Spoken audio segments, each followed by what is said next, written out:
കമ്മിക്കൂട്ടം തുടർന്നു വന്ന ഭരണം, ജനക്കൂട്ടം വെറുത്തുപോയ ഭരണം. കമ്മിക്കൂട്ടം തുടർന്നു വന്ന ഭരണം, ജനക്കൂട്ടം വെറുത്തുപോയ ഭരണം. ഈ 10 കൊല്ലം കമ്മികൾക്ക് നേട്ടം, ആ 10 കൊല്ലം നാടിനാട് കോട്ടം, കോട്ടം, കോട്ടം.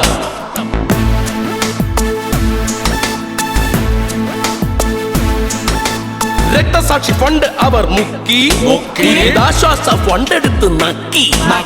ഭരണകാല കമ്മികൾക്ക് ലക്കി, ചോദ്യശരങ്ങൾക്ക് മുൻപിൽ അവർ വിക്കി.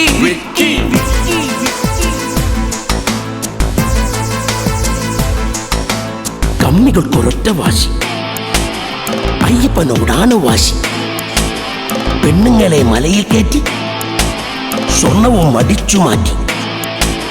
പാളി പാളി പാളി പാളി പാളി പാളി എന്നറിഞ്ഞു ഭക്തിമാർഗം തേടി ഉടൻ അയ്യപ്പ സംഗമം നടത്തി. അതിൽ ഭജനയുടെ പേരിൽ പണം മുക്കി. പെട്ടു വീണ്ടും പെട്ടു, പെട്ടു വീണ്ടും പെട്ടു.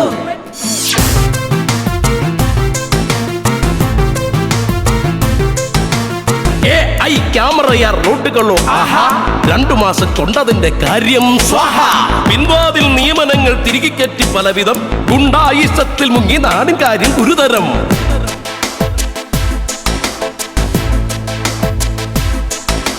ബീവറേജും ബാറുകളും നാടുമൊത്തമാക്കി, കടമെടുത്തു കേരളത്തെ ഒരു വിധത്തിലാക്കി. ഭരിച്ചുടച്ച ഖജനാവ് മൊത്തം കാലിയാക്കി. എങ്കിലും ഉളിപ്പില്ലാതെ സർക്കാരങ്ങ് തള്ളി. ഇവിടെ അതി ദാരിദ്ര്യമോ ഇല്ല ഒരു തുള്ളി, ഇല്ല ഒരു തുള്ളി.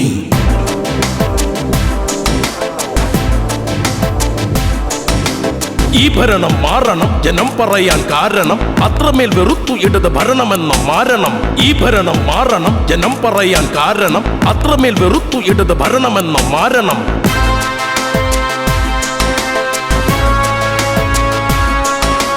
നാട്ടിൽ വരണം, മാറ്റം വരണം, നന്മയുള്ള പുതിയ കാലം വീണ്ടും പിറക്കണം. അഴിമതികൾ കണ്ടിടാത്ത നാടുകൾ കുതിക്കണം. നേർവഴിയിൽ വികസനത്തിൻ പാതകൾ തെളിക്കണം. ലഹരികൾക്ക് മോചനമായി നല്ല നാൾ പിറക്കണം. അതിനൊരൊറ്റ വഴിയതത്ര കമ്മി ഭരണം മാറണം. വോട്ട് എന്ന ശക്തി കൊണ്ട് മറുപടി കൊടുക്കണം. പൊതുജനത്തിൻ കയ്യിലാണ് നാടിൻ ഭാവി ഓർക്കണം. പൊതുജനത്തിൻ കയ്യിലാണ് നാടിൻ ഭാവി ഓർക്കണം.